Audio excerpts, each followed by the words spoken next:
Okay, welcome everyone to another webinar kindly hosted by the Swiss Arts Council Pro Helvetia. And today we have a wonderful lineup of people, Laurie and Christine, Natasha and Martina, all based in different locations around the world. I will just take a moment quickly to introduce the topic that we have today and a bit about the IGDA as well. So we have the Craft, Innovate, Connect webinar series, which is based on these main themes. So craft, so the disciplines that make up video games, innovation, and connect, which you can think of as community.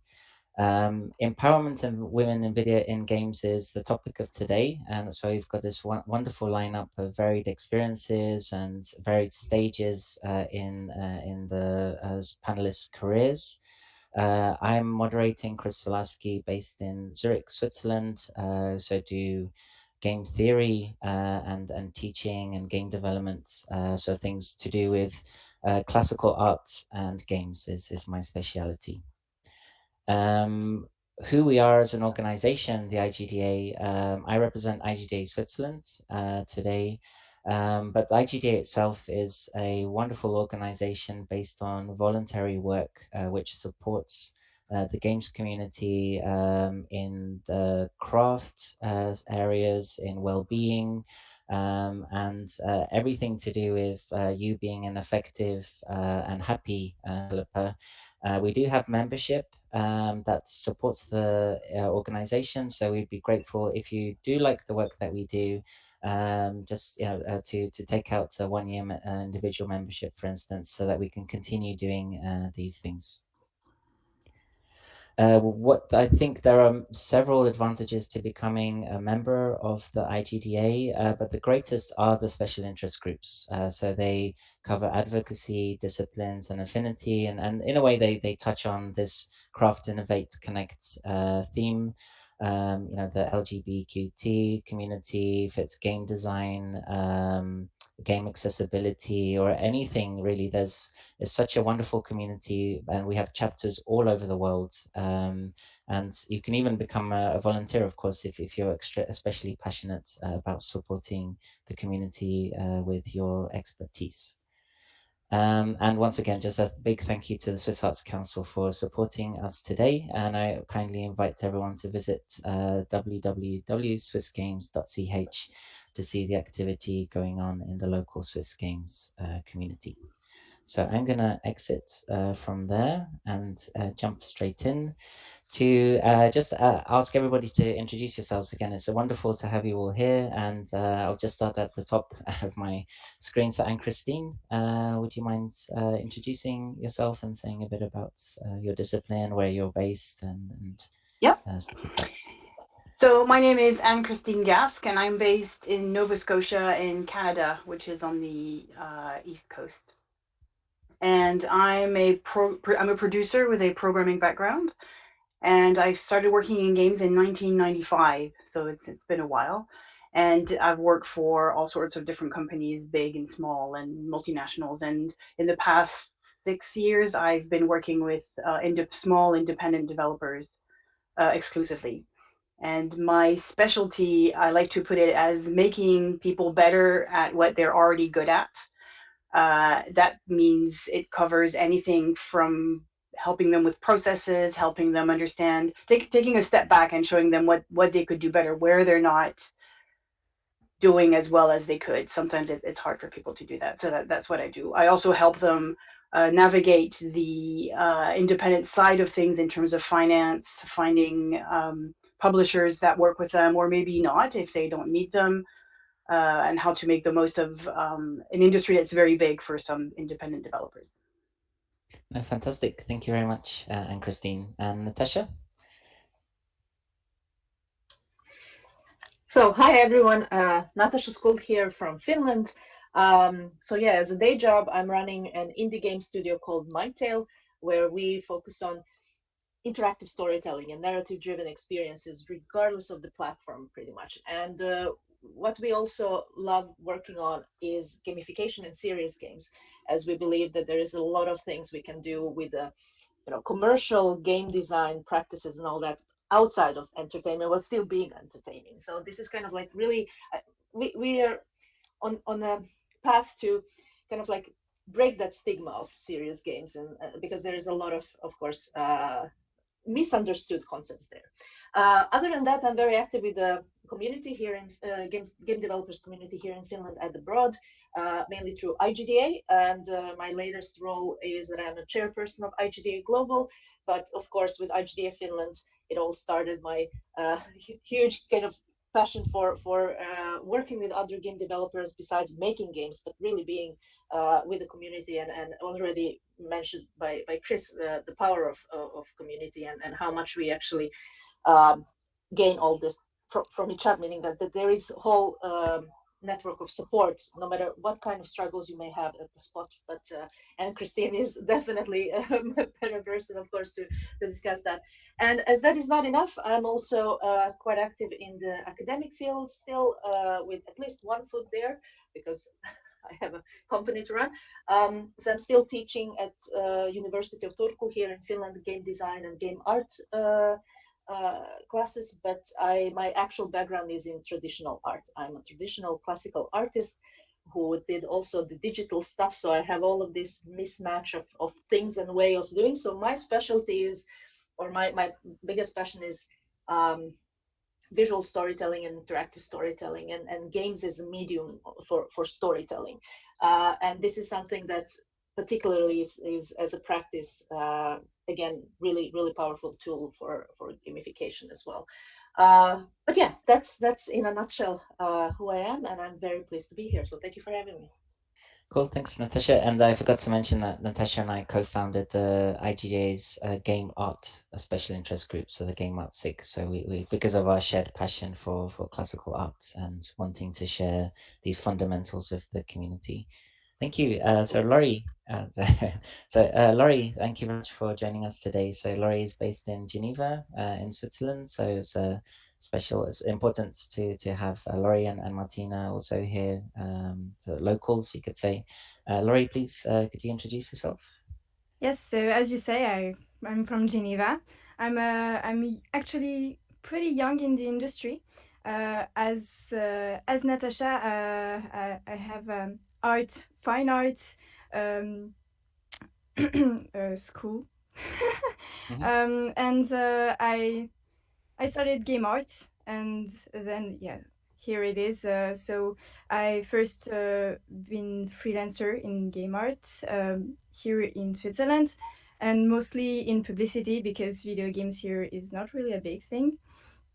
And now I work as a QA analyst and technical artist for 3D softwares, and I'm also creating a video game studio with a friend here in Geneva. Yeah. Okay, fantastic. Thank you very, very much, Laurie. And last but not least, as they say, Martina. Great to hear from you. Hello, everyone. I'm Martina HOTZ, based in Zurich. Two of my friends and I founded our game studio 5 AM Games in 2018. And we love making creative, silly, comfy indie games without, unnecessary violence, things like that, only necessary violence. and no. and we're releasing our first title very, very soon. It's called Letters, a Written Adventure. It's a cute game about finding the right words. It's on Steam. You can wishlist it there. Yeah, and my role in the company is writing, level design, sound design, and in the company I'm also doing communication. And yeah, because we're only 3 people, we also do like marketing all together and all these fun bits. Okay. Brilliant. So thank you very much for sharing. And we'll have the links to these sort of pages. Like Laurie also has an ArtStation page and the Steam page for Letters the game as well. We'll share those in the chat with you. Fantastic. So to get things off on the craft topic, and of course for empowerment for women in games. So I thought to start, maybe questions for Laurie and Martina are directed, but of course, and Christine and Natasha, you can also join in. Because you mentioned, and I know from Martina's situation, it was a graduation project. Is that right? The letters, the game, and I would be for this craft. Did you, when you graduated, what was the the how did you find the skills you had on graduating compared to what you find that you need on a daily basis, managing your studio or being sort of a game artist? Sort of what did you have to go through, and where did you learn about the additional craft knowledge that you needed to gain after graduating? Yeah, thank you. So our original plan was to be interns first when we were done with university. But for our game that we made on the side, we received a prize from Pro Helvetia. So we thought, okay, I mean, we should probably continue doing this because people like it. So we did everything learning by doing, making mistakes along the way, of course, as well. So we just, yeah, jumped right into it. We just were done with university, founded a company, and then it was just bam, bam, bam, doing the game. Um, what helped the most, I'd say, is that we always asked for help and always tried to ask other people that went through the same thing that they could help us, they could mentor us. Yeah, that was really, really helpful. Great. And may I ask, was that the connections you had for help, were they local, or did you have any platforms or connections to developers outside of Switzerland that helped you along the way? A lot of it was through our school, the Zurich University of the Arts, where we studied game design together and met, it was sometimes it was professors or other students that we asked for help or advice. Then it was Pro Helvetia that supported us, that also provided mentors and mentorship programs and things like that we participated in. And then we were also invited to go to Stugen. That's a Swedish accelerator program for indie game teams. And there we also had mentors coming in every week talking to us. And also we still are in contact with all the other indies there. So it's, I'd say 60% Swiss and the rest is all over the world. Okay, great. And Laurie, was your I mean, it's a different discipline, perhaps it's on the game art side, but who do you see your mentors being, or like how did you develop your craft after graduating to get to where you are now? So mostly the how I could grow as a game artist was maybe 20% because of my professors and at the school, the game art school. And the rest was the background I had in graphism, in arts, and everything, as the basis or the foundation are the same. And then it's, yeah, mostly client stuff and discussing with them and experiencing and growing by experiencing, mostly, yeah. And yeah, this is hard here in Geneva to really have, like Martina says, we always want to be interns before, but here in Geneva we can't really be interns in any studios, are as the most studios are indie studios here, so they don't have the space for us. So we have to create studios or be freelancer or just move the country. Yeah. Fantastic. Thank you for sharing. And so maybe, and Christine and Natasha, maybe you're perhaps for your experience on the other side where you act as mentors to people working in these disciplines. And how do you usually find that graduates or people at the beginning of their career contact you? Where are the most sociable circles to connect and help out, like that you kind of move around in? Natasha, do you want to start? You can start, please. I have connections with a couple of schools through friends, and so when they in France in Lyon, and they would send people my way who are seeking support or mentorship. It's unofficial, and I'll talk with them and see if there's something there. I find it very difficult to turn down someone who's already helping themselves. If I can help them a little bit further, that I think this is when mentoring is really helpful. People who just wait to be given and told, who are still maybe in the school mentality, I don't find that very useful. But people who are already starting to develop who they are, how they want to work, what they want to do. I find that very, very interesting. And so I work with two, maybe three at a time. It takes a lot of time. So, but it's unofficial. I'm not part of any mentorship group. Mhm. Oh, fantastic. And it's usually Yeah. women. Okay. I think a big part of successful mentoring is you have to respect the personality of the person. What works for me because of who I am. I can't, it doesn't necessarily work. And I think gender is a part of that too. So, yeah, it's women. No, good. Thank you for tying it back, of course, to the very important topic of women in games. And I was just wondering, Martina and Laurie, maybe just before I forget to say, one is women in games, but also I know that Swiss culture is kind of famously very conservative, and people are very modest you could say to a fault, that they really don't like talking about themselves, because in the culture it's bragging, or this kind of showing off about your work could potentially be perceived as a negative thing. Seeking help in your craft, and there's these platforms that you describe, these mentoring and networking to develop your craft, require you to be very open. Did you find it hard to step out of your comfort zone and be more businessy and connect with others in this way? You don't really have the choice. you have Okay. to. You have to ask. Otherwise, you can't move on. Yeah. Mhm.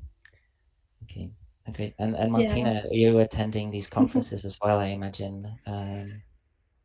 Yeah, so I don't think we are necessarily shy people or too timid.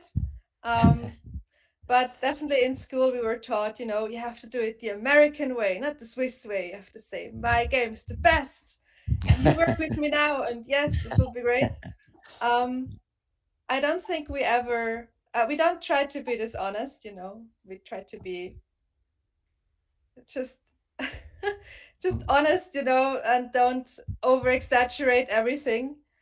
And I think we've always talked that way to people, just be Mhm. ourselves. And we were making a good enough game, so we told them about all the good things we could do, if we work together with a publisher, let's say. And it was very much okay. So we didn't have to go to a conference, be like, the best game. I So thought that I if meant you're to imply. Oh, sorry. I'm sorry, Martina. Yeah. I'm sorry. You can be yourself. It's okay. And if you're like a more calm or like timid person, it's also okay. You can still Mhm. work in games. But yeah, Okay. you can't maybe you can't just be on your own all the time. So if you just lock yourself up in your basement and make a game for 5 years and then you say, "Oh, now it's done." That doesn't work. So you have to talk to some people, Hmm. That is Oh, important. great. I definitely didn't mean to imply to be dishonest, but sort of Oh no, definitely like no, good. I think it takes a lot of courage sometimes for some people to connect, and I'm wondering, Natasha, as well, in your experience, is there a difference between how confident people feel, or like the seeking for help, how do you manage this field of um, You have been how in to, Finland, right? yes, yeah, yeah. We are much worse when it comes to confidence than like, especially when it comes to like bragging or saying like this is one of the really big issues actually, that the really talented people with incredible results behind, they are just you know not daring to even speak about it, not mentioning that, like, oh no, it's not good enough. No, no, no, no, this is just not. But you got all these awards. No, no, it's nothing. So this is a Finnish mentality. So I fully understand when you are when you're referring to this sort of like being kind of quiet and deal. But I have to say, in Finland, one of the really unique and fascinating things is, and this is among game developers. So just to make kind of like clear distinction here, is that the community that has been growing throughout all these years, because still games industry in Finland is very small. The amount of people who are actually in the industry is very little, the number. And yet the results, especially global, like business successes, are insane, as you might know, in the mobile. So basically, where does and how does that work is this sort of through community, through, let's say, IGDA Finland, and this sort of creating this trust between people, because there is no, so this is what I see where the actual true success of Finnish games industry is not in these sold games out there, like that's there, that's the business side. But the beauty is that people are there together and sharing, absolutely, not just they're openly sharing their failures, their mistakes, their what they did wrong, literally, not just like what happened. But because the thing is that being this sort of welcomed to share your story, to be heard, to and this is something with IGDA gatherings. Like I remember my very first one in Helsinki that blew my mind was that the moment you step that kind of doorway to get to the event, because the whole idea is that at that casual networking event, there is no recruitment, none of that happens there. So it's all about just come and meet fellow developers who are mostly also from all around the world. And also locally as well. So this is especially students. So everyone is welcome, from hobbyists, students, professional. And so having a place where no titles matter, that you really just have a glass of beer with anyone around and talk about games, and also own struggles as an artist, as a designer, as a programmer, as whatever. It's so also empowering, because you are not alone. Even that's no matter of your seniority, the same issues still stay, so to say, even later. It's just like that now you are more, better how to handle specific challenges, but challenges are still there. So this is one of the things that is really important to understand, that it doesn't get easier. You just have to keep learning and keep doing. So this craft part, it's never like you're done with it. It's especially in our field. So, and here are my dogs again. So I'm sorry about that. But, so yeah, so this is where community had a huge role, because, for example, what we stand by is that as market changes, things change constantly. Again, especially in our industry, companies come and go, but people stay. So we really focus on people. We focus on this. So if some company is struggling, maybe some other company will outsource things to them, or if they close, this talent is then immediately being absorbed by other companies. So there is this trust between people, that there is no issue to ask. And this is something that has been, again, only through community, which again, universities have been utilizing and sharing this information, obviously, with students and everyone else around. But that has, at least for us, worked magic when it comes to the sort of growth of the, not just craft and all that, and knowledge, but also this sort of really feeling of belonging, and not being afraid to go out and ask, literally, anyone that you think that might be. But then also, if not necessarily that person can directly, someone from your current network can help. That's the whole point of network. That, let's say, someone asks me of something and I don't know anything. I'm not a programmer, so I can't help that. But I know many programmers who can help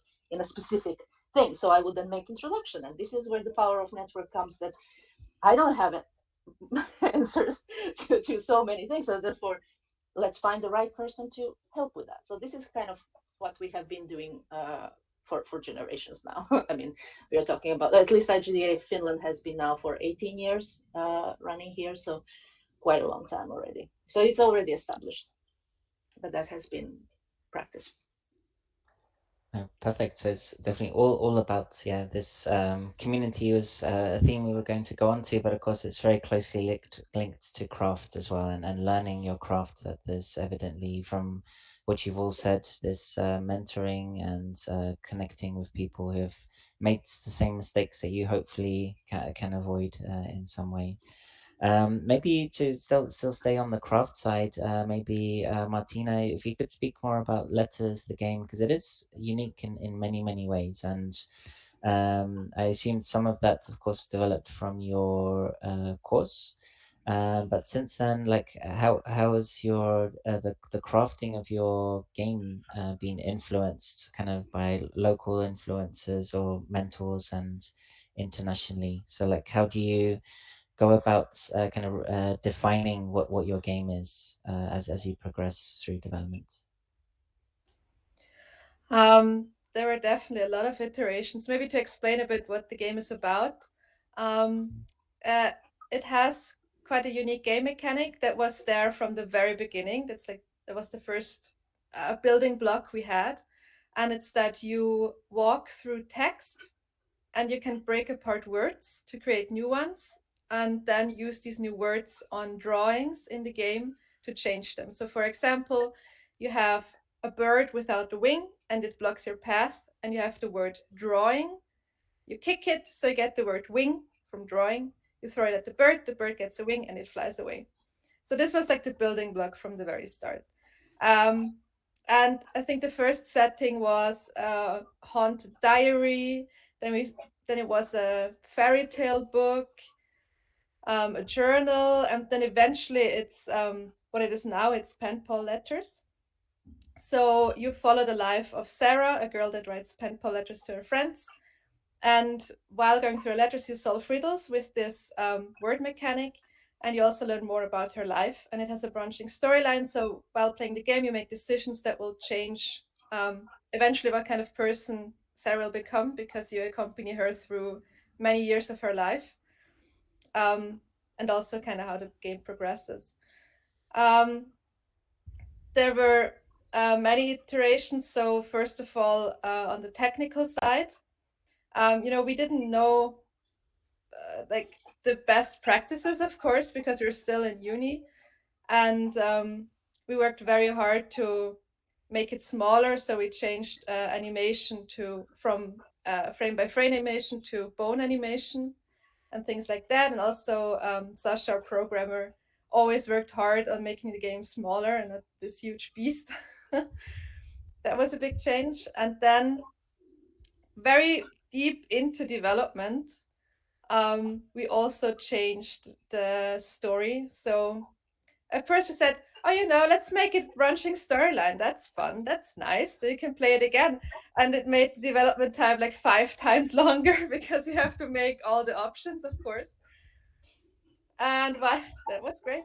And while doing that, we also thought, now we have this branching storyline and it's so cool, so much content you can discover. People should play it multiple times to see most of the options. Now we have to make the story deeper. So we were rewriting a big part of the story, like well in the development, which, was a lot of work again. But now I think it's really worth playing it through multiple times because you can really discover unique riddles, unique storylines, and things like that. Yeah, I mean, oh, sorry. No, I just want to, when you're finished, I just want to ask you a question. Okay. I guess maybe would have been done in half the time without all these changes, but with every change, the game got a lot better and we learned so much more. So I think it was worth it, going through all these iterations. Great. Yeah, Cool. I wanted to also ask Anne-Christine, you have a question, but also this kind of fits your discipline too, like these general best practices for keeping things small. I imagine that crossed my mind, but maybe your question was different, Anne-Christine. So it's different, but yeah, keeping things small and iteration is never a waste of time. Even if it doesn't lead to anything better, at least you know that it proves that what you have is already the best thing. So yeah, no, yeah, of course you could have done it in half the time, but that's not the point. The point is to do Yeah. something good at the end. So obviously there's constraints of budgets, but even within that, the iteration is very rarely a waste of time. My question was, when you were struggling, when your programmer maybe was struggling making things small. I say struggling when he was working at making things small, or when you were iterating, trying to find solutions to problems. Did you, did you, or did you not? And if you didn't, why? Consider reaching out to people who had done it already. Like you see a game and you see what they've done, and you reach out to, you find it, their names in the credits, and you go, I see you've done this. We're trying to do that. Can you give us some pointers? People you don't know, like reaching out to literally total strangers. And if you didn't do, why not?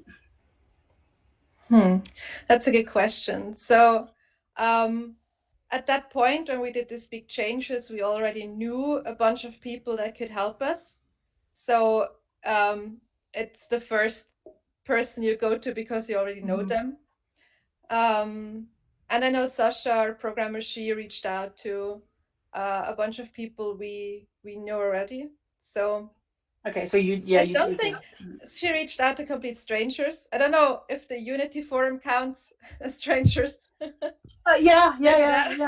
No, it does. And for writing, I think a lot of it happened through just talking to friends in the industry about the struggles we had. So I was talking to a friend about, I'm not sure about the story. Maybe it's boring, or what should we do? And then he said, I know this guy, or I know that person. And then people we already knew connected us to new people. But I think it's a great idea to reach out to people that did the same thing you're trying to do. That's a very good idea. Because when Natasha was describing that what she was doing, these are the connectors, the people who connect.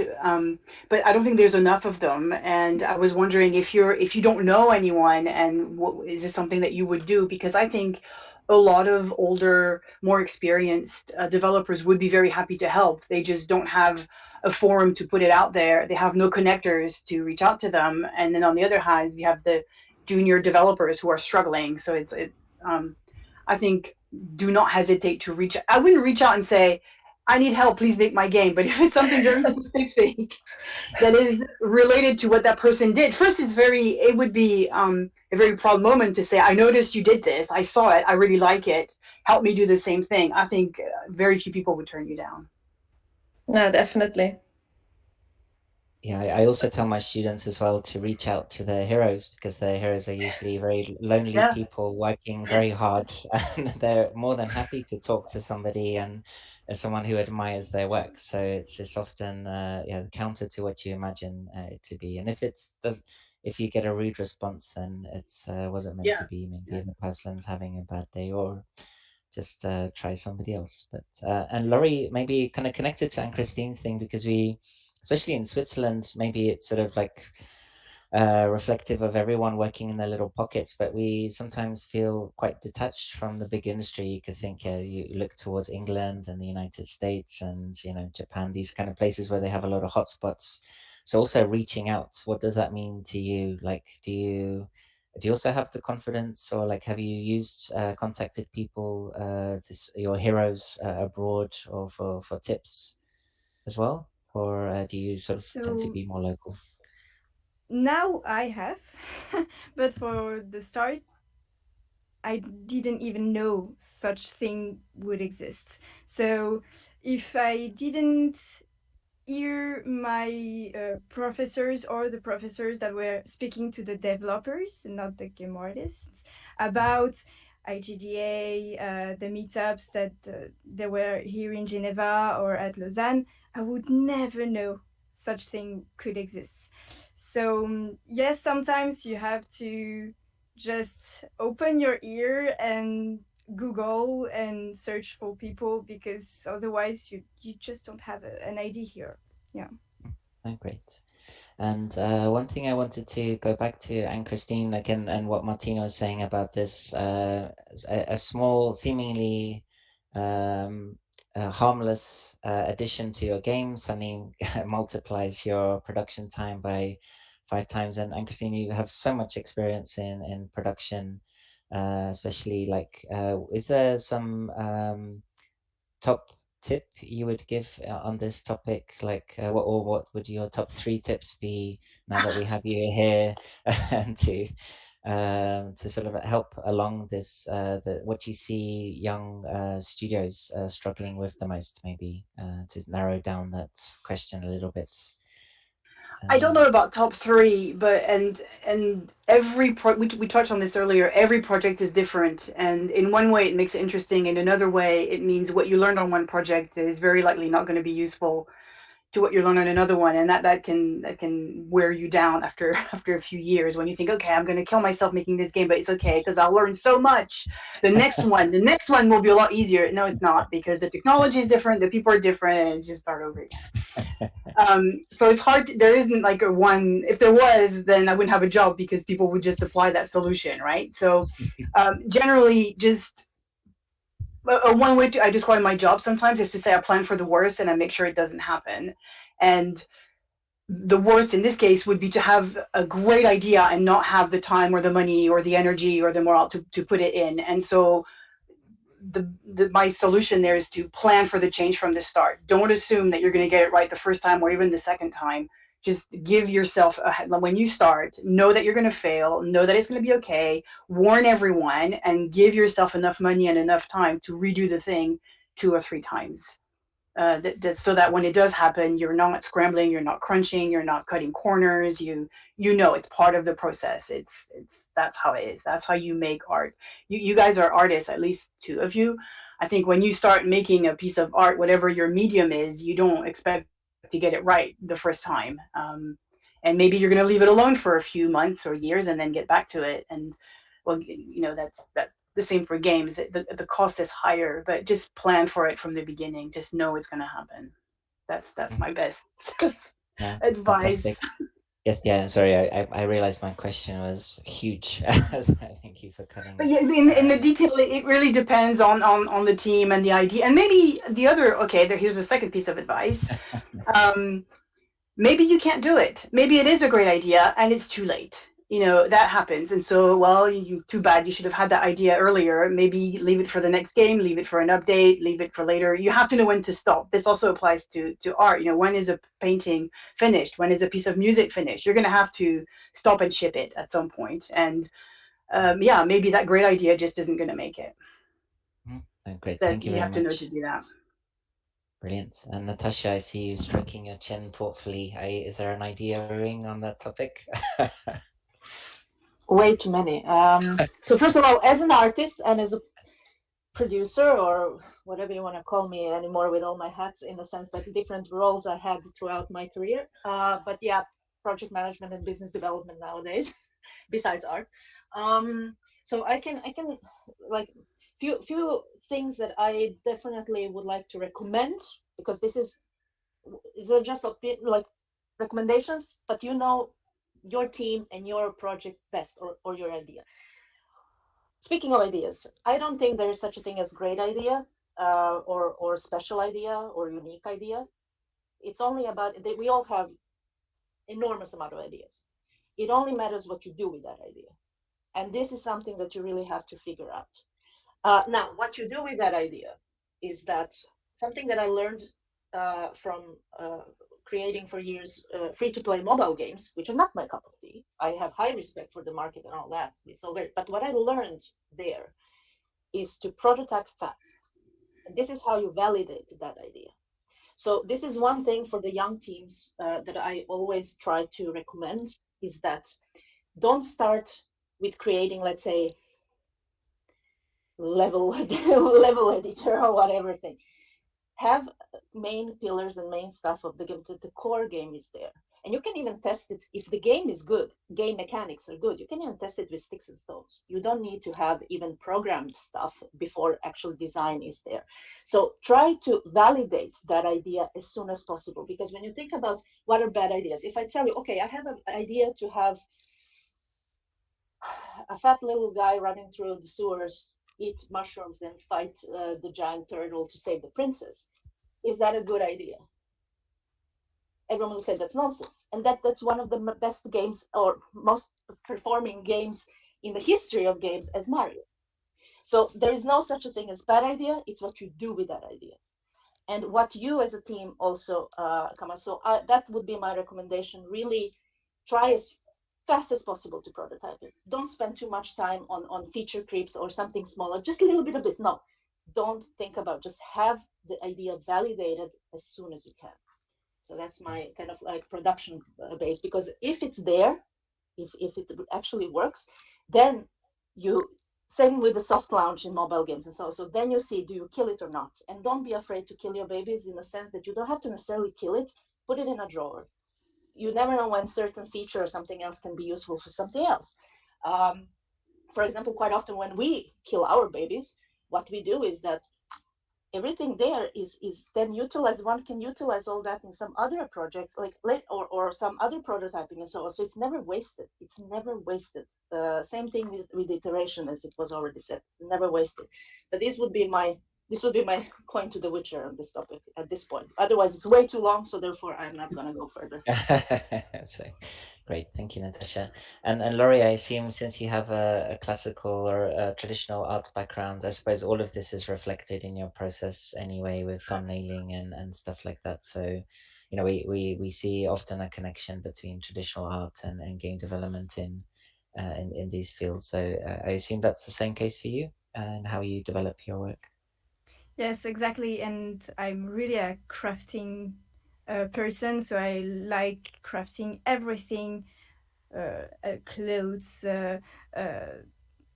furniture, everything. So that's the same process for every project that you want to make in life. You have to concept it, you have to try and retry, and then you have the finishing piece and the experience for the further project. So yeah, that's for any project. I think in life you have to remake and think and remake and iterate. Yeah.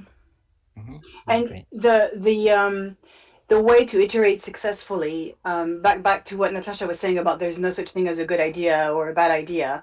I agree. All ideas are good or bad. They're just ideas. They're nothing. It's very important to have a vision, because if your idea doesn't support that vision, then it's a bad idea. Or it doesn't mean the idea is bad. It means put it in that drawer and pull it up again later.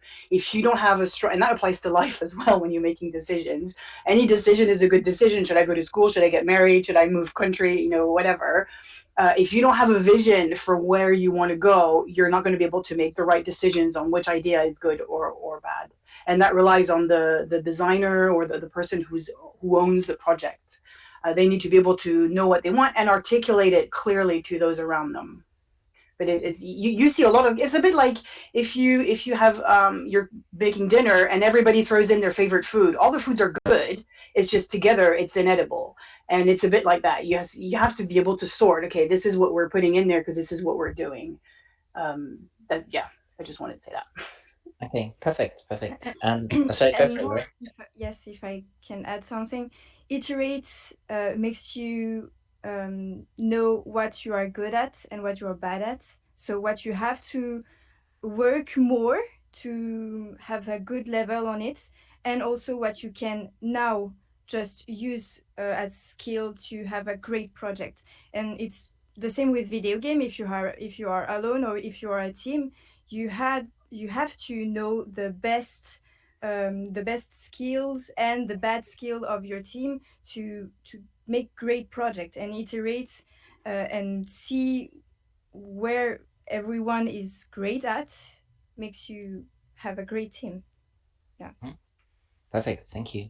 And so with sort of like I also want to touch on innovation and this ambition to really do something new and unique, and maybe approach the question from a slightly negative perspective, like what are the things to avoid, like maybe toxic situations or toxic feedback that might prevent you from staying motivated? What have you encountered which you would recommend just shaking off and saying, don't listen to that? It's, you know, just stay on your path. Natasha, I go for it. Maybe I can start this one. At least what I usually tell to my mentees even is like, I'm just another human full of flaws. Whatever my opinion is, it's an opinion and you should take it as such. or a recommendation, or however, you do not take it by heart. You do not, especially because I'm direct. If I see some, I will be honest. Some people don't like it. Most of them do, but this is who I am. I mean, if I say something like that, I like it's gonna be all over my face. I can't do this. Either I'm honest or I don't do it. That's kind of how it goes. So what I try to explain to them that first of all, you are the one who has the best knowledge of your product, of your game in this case, or your art piece, whatever it is. You have that vision. It's you. Like you know the big picture. I don't know. I know just the only thing that, let's say, or anyone else that you present. But there is so much more happening in the background.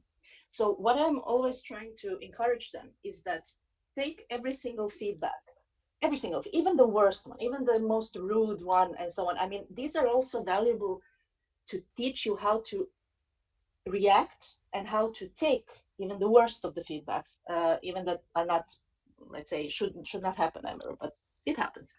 And with that, be very, so in general, with all the feedback, have a selective hearing, because really try to be objective, like put yourself slightly, and I mean your team and your slightly away from the project, and every single feedback you get, really see what makes sense for your product at that moment.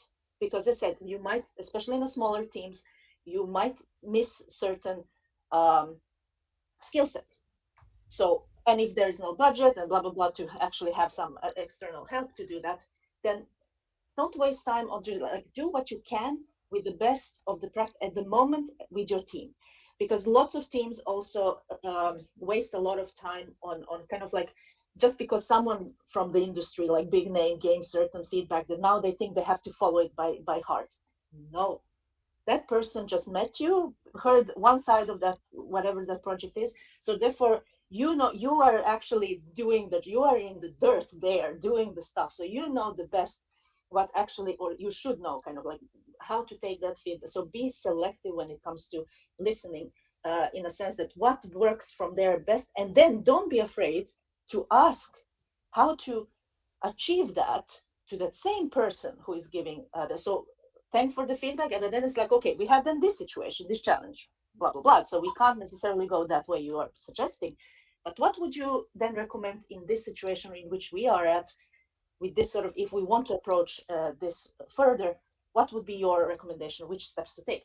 And that again also shows you that you're training to really listen, not just be kind of fun, but you really listen, because this is a key thing for the teamwork, especially on the long run. It's all about listening. So listening to feedback is one of those great experiences, even from the student times, that you really have to. So yeah, that would be my kind of to start this discussion. No, perfect. Thank you very much, Natasha. And Martina, maybe I know that we've attended a few conferences together, and you probably way more, like, of course, not always at the same time, but how did you navigate this situation of like you being, you know, very confident with your vision, but then meeting people who as well don't quite get it, and how did you as a team kind of react to that maybe at the beginning of these experiences, and how you're now hardened like developers who don't take any any disrespect anymore. So. I mean, no project is perfect for everyone. Like, especially with like strange indie games, you probably have a very specific group of people that will enjoy what you do. And we didn't dismiss any other feedback. We always gathered everything we could because, you know, it's valuable information. Also take it with a grain of salt sometimes, but it's valuable information. But I don't think we ever thought that our game needs to be absolutely loved by literally everyone, because that's not possible. So I don't think we felt too bad if someone was like, no, that's boring, or I don't know. And it's okay. It's for special group of people. Mm-hmm. Great. And Laurie, do you? Oh, sorry, Oh, sorry. Martina. And of course, always, like, we all know this, but you are not your work. So your worth as a person should not be 100% tied to what you do. So, you know, try to have enough distance sometimes from the things you do, that bad feedback or, you know, a mean word about your work like crushes you or something. Mm-hmm. Perfect, thank you. And Laurie, do you also have this healthy distance to your work? And maybe to also ask on terms of innovation, could you maybe share what is the thing you're really aiming to achieve, like in the next iteration of your skill level or career?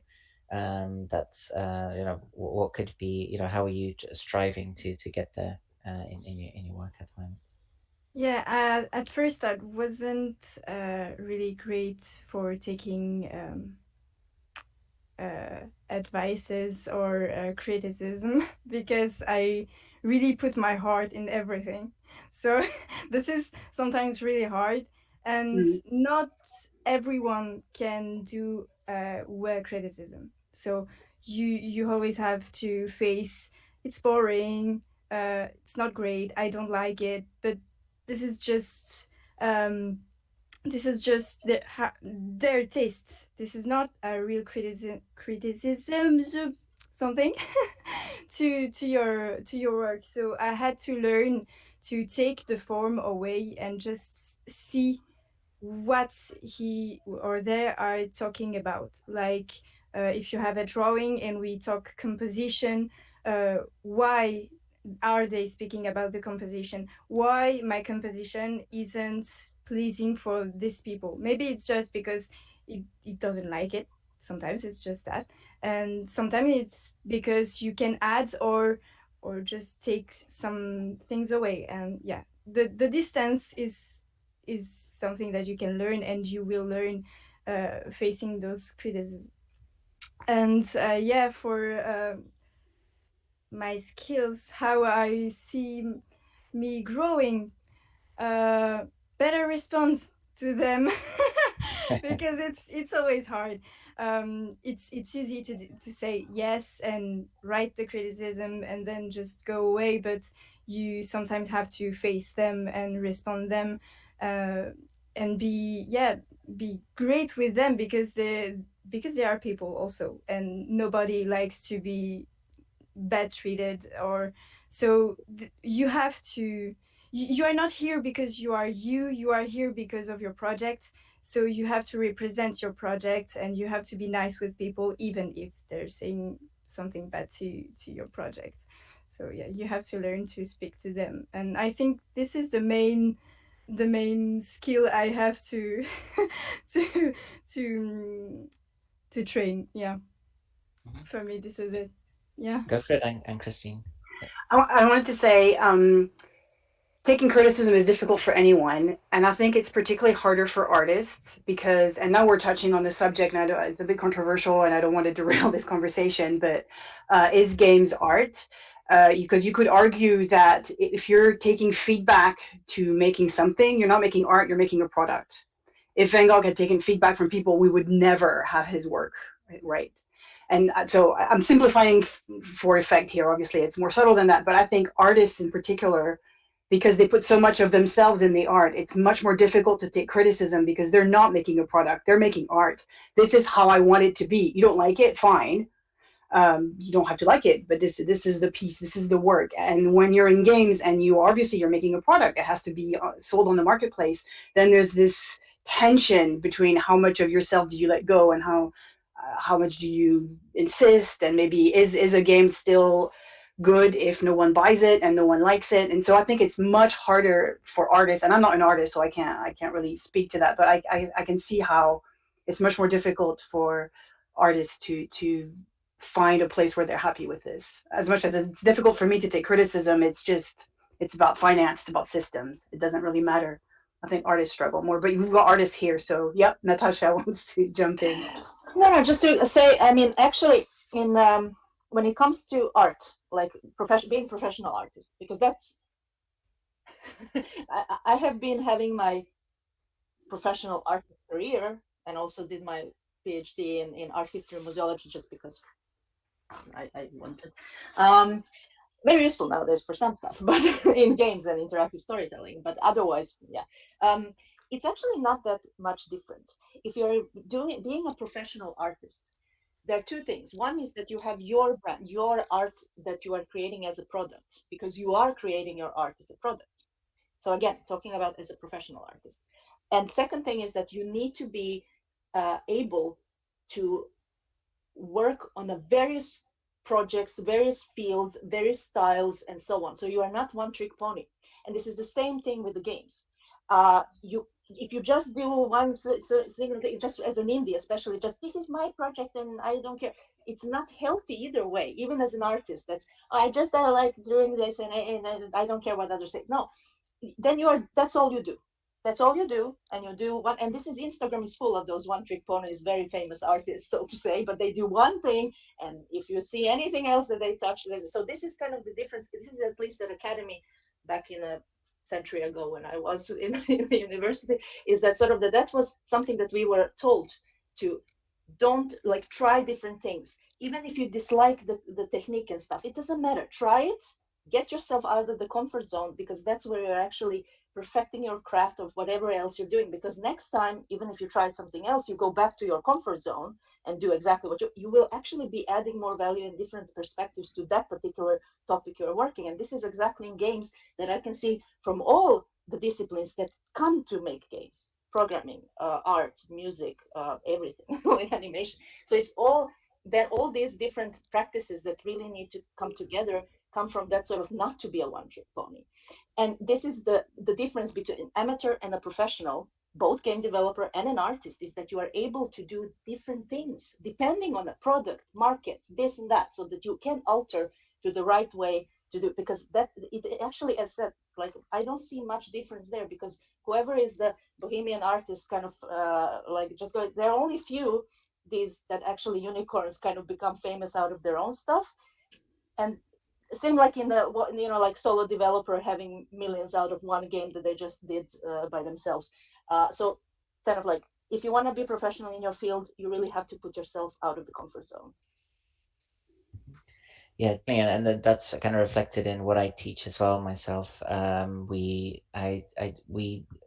when I teach game artists, especially, it's like we practice creating style blueprints, like defining the rules of an art style. So I get students to choose an art style they love, and they analyze it to the point that they can start creating new assets for that game that Yeah. match that style. Yes, yeah, and you see that a lot in, it's I reference a talk by the Fortnite art team using exactly this. And the bigger the team, the more structured you have to be. And it seems that Mhm. always question goes back to craft. Craft is timeless. Craft is will give you that flexibility and the confidence to have a very solid structure in the work that you do. So in that case, like I mean, I assume Laurie and Martina, you're freshest out of university. Uh, the craft that you use, was there still an emphasis on that? I think in with your fellow students and in the courses that you were taught. Did you get enough of this craft? Do you feel, or just thinking generally about the academic landscape?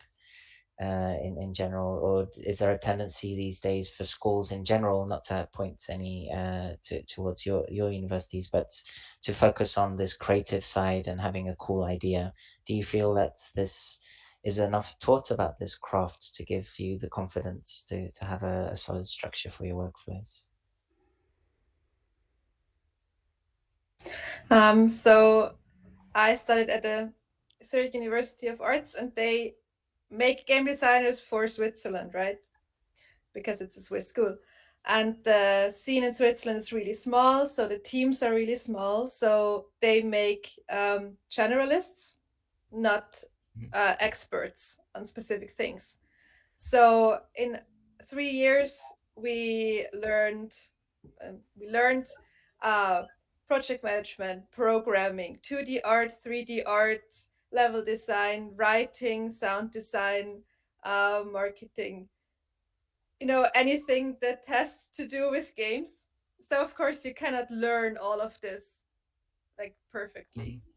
Mhm. Um, what they mostly did is, you know, having you try everything, because a lot of us never programmed anything before, and we're like, oh my god, programming, only very smart people can do that. I can't do that.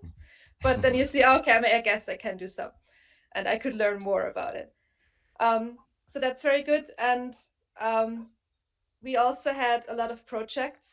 Like every semester you have a project, so you learn more of these meta skills, like um, yeah, how to plan for a project, how to do these iterations, how to think about your project, so you know it goes further and you're just like daydreaming about all the things it could be, you know, someday, eventually.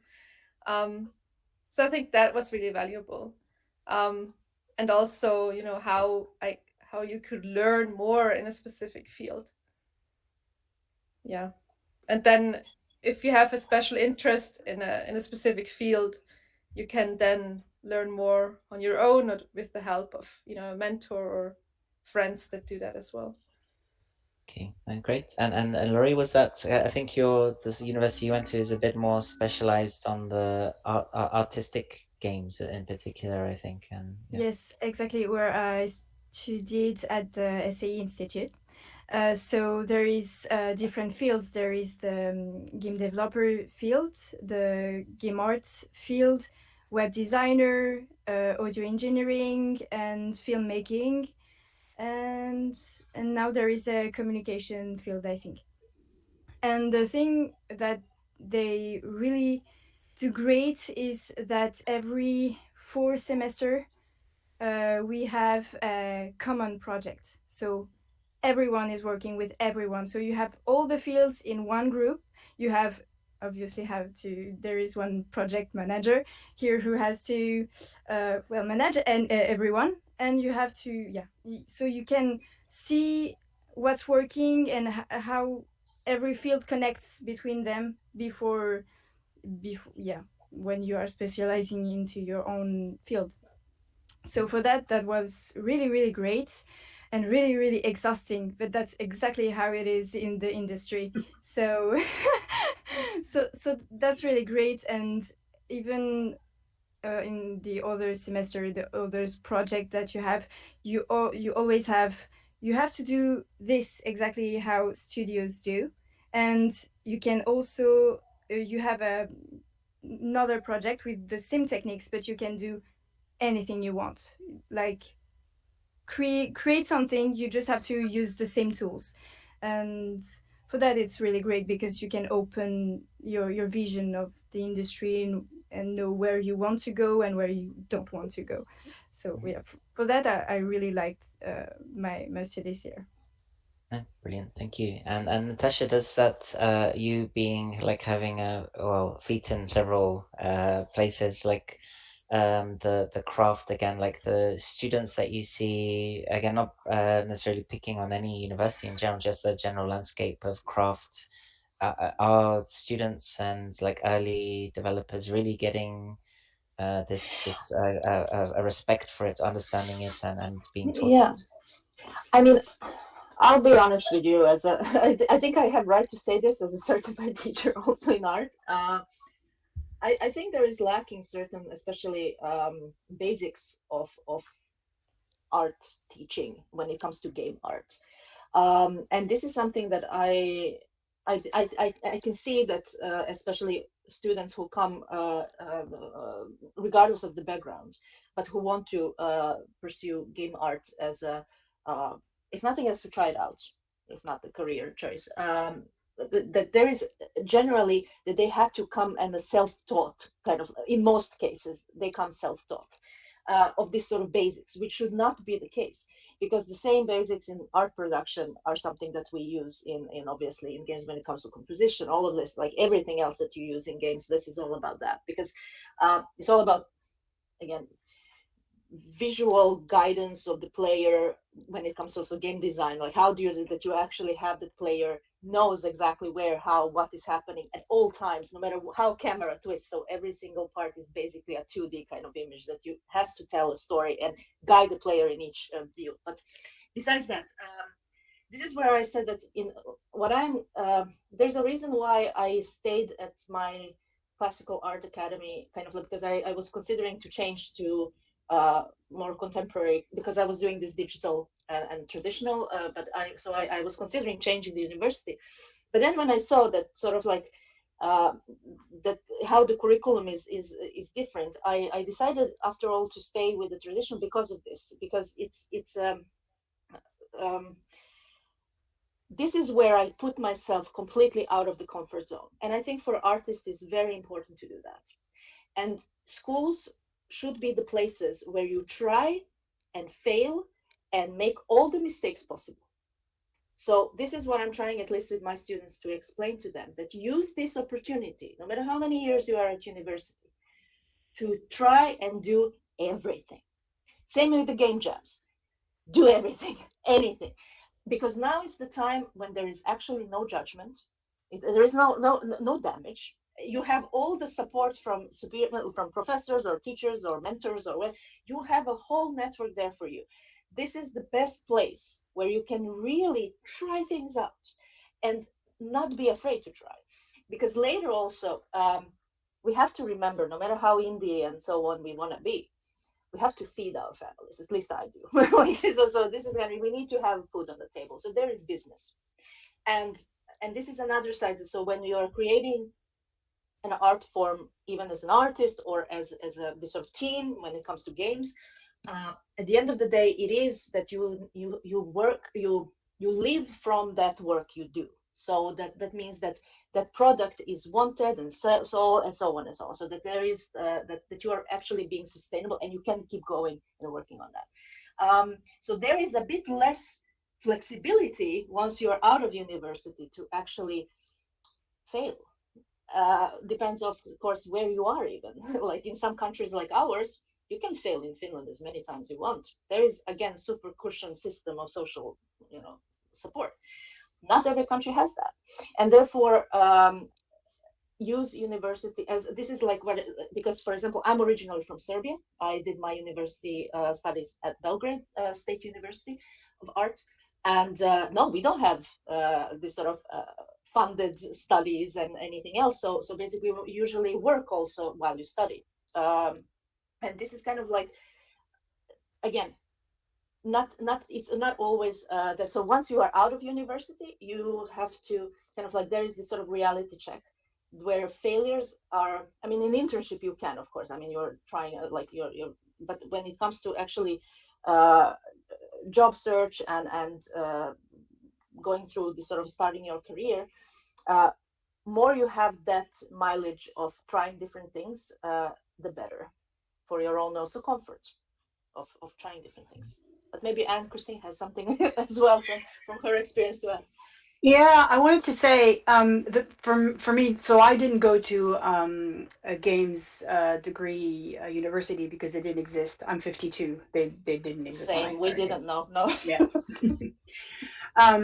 But what I see, and in fact, I've seen for a long time they didn't exist, and it's only sort of recently, like in the past 10 years or so, that we've seen people come in our teams that have been to university, and very often they have their discipline and that's all they know. And I wanted to talk about the importance of doing many things. Is you're not a student anymore. I'm talking to you, obviously but you're not a student anymore where it's about you getting your grades and your degree at the end. When you're working, you're in part of a team and everybody wins and everybody loses. It doesn't matter that you did the best art possible or the best rigging possible. If it doesn't fit, if the bill breaks, if the game doesn't work, no one wins. And it's very important to understand what it's a chain, right? Work is a chain. So just to keep that rigging example, the rigger will pass on the model to the animator and so on.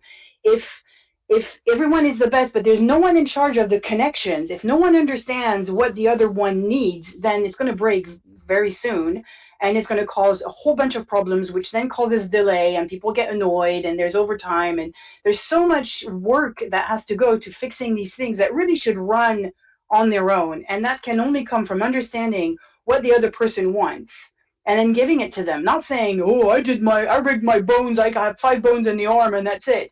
Well, yeah, but the other guy needed 4. So, yes, he should have told you, but you should have asked. So it's by getting these understanding that this is where the problem might come, that you get everything working seamlessly, and then you have enough bandwidth left, time, money, energy, whatever, to solve the real problems, the one that actually lead to a better game, not these horrible problems. And that happens. And I'm picking on the riggers, but because I'm thinking of a particular example, but it happens everywhere.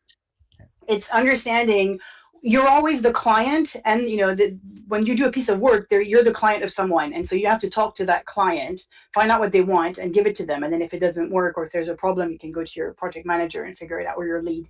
But it's only by doing all the different pieces of a little bit. You don't have to like them all, but it's very, you can see kids who students, sorry, who have been to universities where they were made to work in all the different disciplines. They're usually much better workers, much better team players than the others, because they get it. And we were talking about listening, and then they listen to each other better, and you get a better game in the end. Everybody makes decisions, right? Everybody on the team, all the time, they make decisions, and some of those decisions have consequences. And if those consequences are important, then you're having to undo them causes a lot of hassle to everybody. So understanding what everyone wants makes teams work much better. Okay, great. So So you that's don't have to like it, but yeah, giving us an insight here. It's really the working at the optimum sort of like as a team in general. And I think was it you, Natasha, who also mentioned game jams as well. And I wanted to ask Christine, because I know in Nova Scotia, um, that is it that I understand correctly that some professional developers get together once a month in your community to do like a yeah, they professional do. game jam Yeah. as well. So I just wanted to explore this. As a professional, of course, it comes with limitations, having to pay for things. I manage that by teaching part time, and then I have free time where I'm kind of working, and I have no boundaries between like work and relaxation. So there is downside to that, but I kind of give myself the space and the financial stability, at least some, to focus on my own projects. But this kind of game jams and even at a professional level working, and I think Natasha, maybe you do something like this as well, I think. Can you describe that, both of Yeah, you and Tan? I mean, first of all, I mean, game jams, especially for students or hobbyists or whoever, because the beauty of game jams, and I'm talking here about already existing game jams, which, by the way, almost every weekend there is some game jam around the world. Global Game Jam is actually coming up now in it's usually the last weekend of January every year. So I highly recommend to check it out. And I said, it's anyone can participate. So there is no rules really there. But the thing with the game jams is also that companies use game jams a lot, our teams, to actually brainstorm some new concepts and new things, especially to get out of there this sort of like, the grind that they are in, especially if they work long time on certain projects. So you need something else to kind of like do something else, and maybe even switch roles, like having this sort of like programmer now do music or something. Just do whatever it is that you would like to try, or learn a new tool or try a different tool, or especially if you haven't had time because of certain project to do, game jams are great to actually learn new tools, try different software stuff, or you can make, let's say, games for retro consoles or some other consoles. So it's like it's all there, because making games has never been easier when it comes to tools available, because there's so many free tools around, and so you can pick up, at the time is always a problem. So game jams are an amazing place where you can try things out. And usually there are a few days, it can be a week, it can be, depends on teams how they do it. We do also, as our teams, we do our game jams to actually come up with this sort of, even some game ideas we have, so kind of to validate even between ourselves, like what we are going to work on next. But lots of games that are great hits on the market actually came out of accidents in game jams. One of the Finnish most recently known game jam success kind of game is Baba Is You, which I'm sure you have heard of the game, which has made on, I think, Ludum game jam, and by one person. So therefore, I mean, Penpal is behind it. So there is that. Then, as far as I know, also Fortnite was the result of the game jam within the Epic Games as self. And just like, so these are the things that like teams do, and then also you with your project, who knows what comes out of the game jam as such. So these are great places to get yourself, you know, out there and try and learn more, whatever it is that you would like to. And it can be a few days, it can be a week, it can be whatever you set it up. But existing jams are nice because they already have this kind of rules and topics to kind of keep you also intact, and kind of that you do whatever it is within that time. And therefore you have something, like you have a specific goal. It's very good to set yourself a specific goal. That will be one tip for game jams. Let's say learn or try a tool. That's a good goal. Or, you know, have at least something moving on the screen. No need to have a game, but something moves, something happens. That's a success already there after 2 days. So I think game jams cover a lot of what we've been talking today, which is about it lets you fail, it lets you fail quickly because they're usually very short. I think a week is very long for a game jam. It lets you try out other disciplines. It lets you understand the difference between a good idea and a bad idea.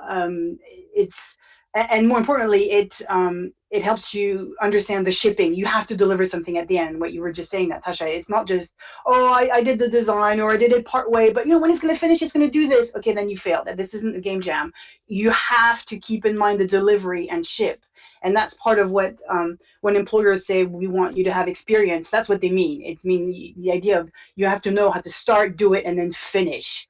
And game jams are perfect. I wish I'd invented them. I really do, because it's a great way to learn and have fun. You also get to work with people you don't necessarily know. People, so there's connectors that are being made. There's no very little ego, I find, and people tend not to brag too much. And you go and ask someone when you need something, because time is of the essence, right? So you kind of let that true. aside. There's no time for ego. That's You right. have stuff to do. So it's like, So it covers a lot of what we've been talking about. In essence, a game jam is a great way of practicing everything we've been talking about. No, fantastic. I just want to just quickly mention, if anyone listening here at the moment has any questions, then please put them into the chat. I think we're going to be slowly wrapping up. But I also wanted to continue, and Christine, like, could you give us an outline of how the game jams work in sort of in this community locally to you? Is it that people meet up once a month, like you have like one set Friday, and people do it in the evening, or Yes, and you were talking about the how you get enough money to do not work, and it's ingrained enough here that employers give time off for game jams, or they even sponsor it, so they close the office. It's not every month, but there is an understanding that it will make better people. That yes, it's a waste of company time, but really you're wasting a day maybe, because if you do it over a 3-day weekend, you give them the Friday. It's not that much. Also, Fridays are not the most productive days anyway, so let's just face it. So they are. On paper it might look like a waste, but really, people who participate come back, developers who participate come back more energized, and they've made friends and connections, and they have ideas, and it's what Natasha was saying, you get off a little bit of, you need to do something different. It's still what you're doing, just different, and that makes a whole world of a difference. And there is a culture of that here.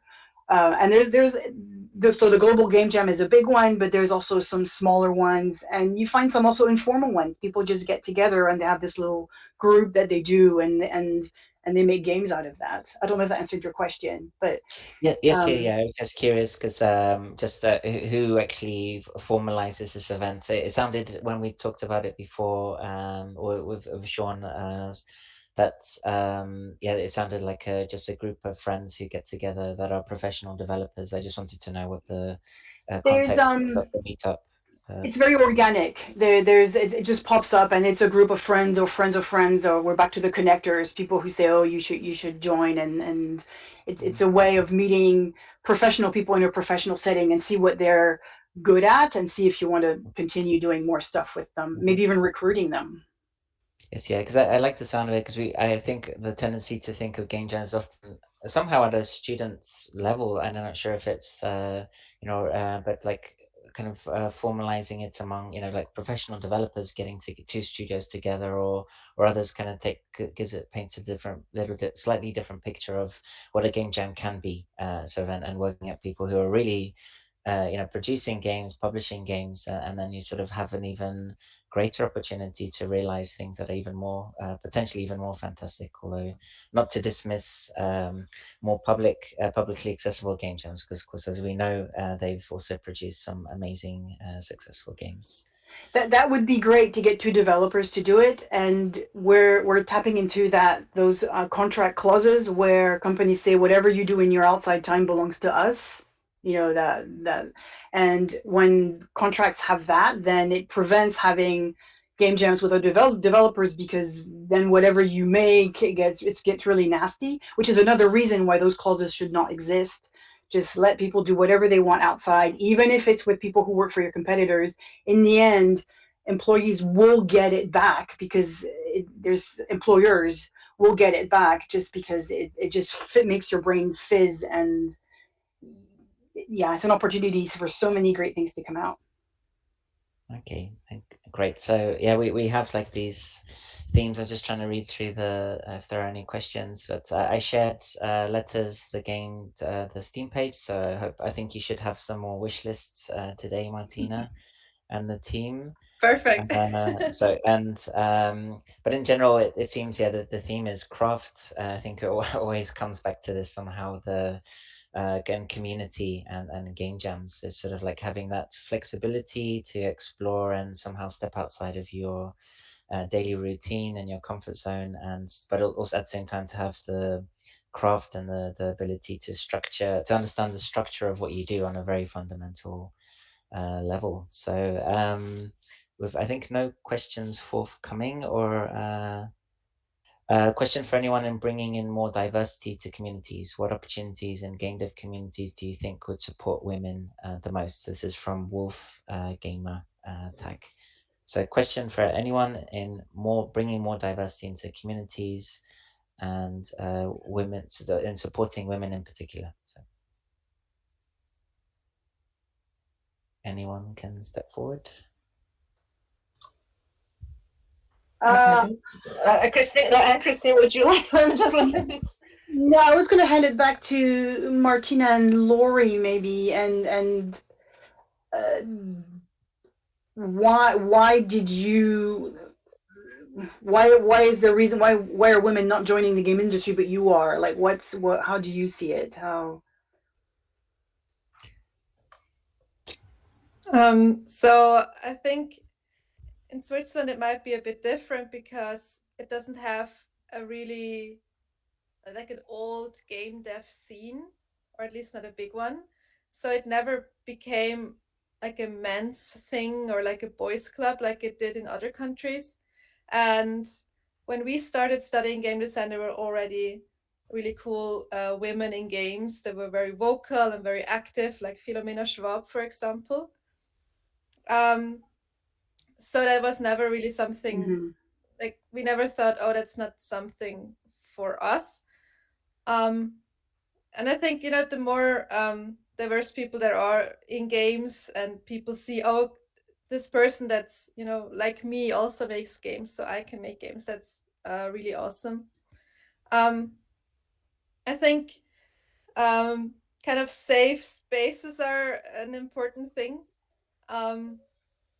And, you know, we did it the easy way. We are a team of 3 women, so it's a really safe space for us, because we don't have to deal with any crap from, you know, this department.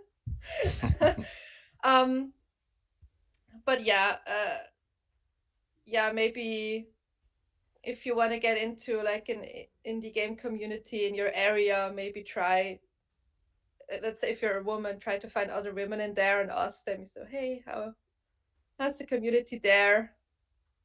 Maybe, yeah, I don't know, be a bit like, I feel like I'm a white woman in a not disabled body, so I just get 5% of the crap anyway that there is. but still, you know, we always have to maybe be a bit more aware of our surroundings, also in like a professional space or digital space. So reach out to others that, you know, are like you. They can tell you who you should be aware of, or yeah, if it's a good space for you to be in. Sorry, that was a bit shambled. No, Yeah, I, but I don't go can. in there alone. Maybe Sure. that would help. Sure. Well, I can add on behalf of the IGDA as well, and what I do in my classes is we also maybe reflecting Anne and Christine's question that initially, say 10 years ago, it was all dudes I was teaching, and now it's really 50-50, and we even have every year more and more transgender students as well coming in, which is very exciting opportunity to create those safe spaces, and we often start the course by saying, please respect people's gender and sort of like use, never assume it's he or she as well. So be aware of this. And it is creating, being very proactive in stating that this is a safe space. Please respect that, rather than reacting to should things happen, and then, oh, we didn't really want that here. It's sort of like saying up front, this is the space that we want to create, and we want you to feel comfortable. We're here for you. I think that's a big part of this diversity issue as well. Too that safe, that just creating those safe spaces. And Laurie, does that reflect your experiences in some ways? Yes, this is also why I applied to be an ambassador for women in games. It's because we need information. We need to know that video game is an option in any field, and this is why I am an ambassador. Is to go to the school, and not video game school, because obviously if women are there, great. No, it's to go to the primary school, go to universities, others kind of, and say, hey, you are learning marketing, great, go to video games, this is an option. And yeah, just start at primary school that video game is for both women and girls, women and boys, sorry. And yeah, this is really important to be informed, because well, here in the French part of Switzerland, we really don't know if there is game studios, if there is anything about video games. It's just, we think it's outside the Switzerland and we have to move, but that's really not, and that's why we need to inform people here. Great. So thank you very much. I think that's also a very wonderful question and set of answers to finish on. I'm just wondering, are there any last comments on the topic of craft, innovate, connect that you might come to mind, and topic of empowerment and women in games in particular that we might close with? Not to, while you're thinking, go for it, Natasha. If anything, the IGDA, I I think, can kick has off. go for it. Yeah, okay. So IGDA, when it comes to that, as you mentioned, like, yeah, there are special interest groups, especially for all sorts of disciplines and interests. Therefore, I'm sure that there is definitely special interest group, or SIG for short, that would fit you, or multiple that you would be actually finding your community to start, if nothing else, networking and getting that information. Women in games as well. I just Sorry. wanted to say that women in games, exactly, with the ambassador program, another ambassador here. So therefore, it's like, this is exactly what it's all about. But I think, as a craft and all this sort of, to summarize, I would say, don't be afraid to show your craft, to show your work. And also this creating safe spaces where you can show and also discuss, and having this sort of creative discussion also, where you can ask also for feedback and everything else, or if nothing else, be there and give feedback to others. So being open to both share and also receive as well. This is one of the things that, so having as many stories from different people shared, this is also finding your kind of like it makes it more, I mean, inclusive as it is. Just like being able to share whatever it is that you wish to share. And games community, I have to say, is that it's just there's so much in common that all of us have around the world, and games are really as medium. They're breaking the borders and everything. Like there is no, so we are in a way having this incredible medium that connects people really. So using that also, because the mindset of most of the developers out there are exactly this sort of open mind, and they are very welcoming. And if you happen to come across not such, well, you might not want to be part of that particular person's surrounding. But guess what? There are amazing people all around. So just finding, and most likely they are also very nearby. But just figuring out, like finding information, as Laurie said, is really crucial. And then there are us who are going around and sharing that information as much as we can. So yeah, being proactive in sharing. Awesome. So I think we hit the 7:30 mark, at least locally. So I just want to thank you very, very much for participating today. And I'm sure it was very inspiring for like prospective game careers people, or people already working in games. So thank you very, very much.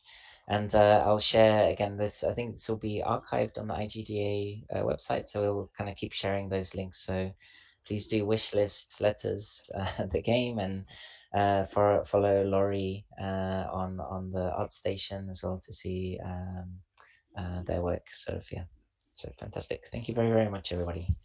And Natalie in the background on the technical side, of course, never forgetting Natalie. Always helpful. So fantastic. Okay, bye everyone. Bye. Bye. Thank you, everyone.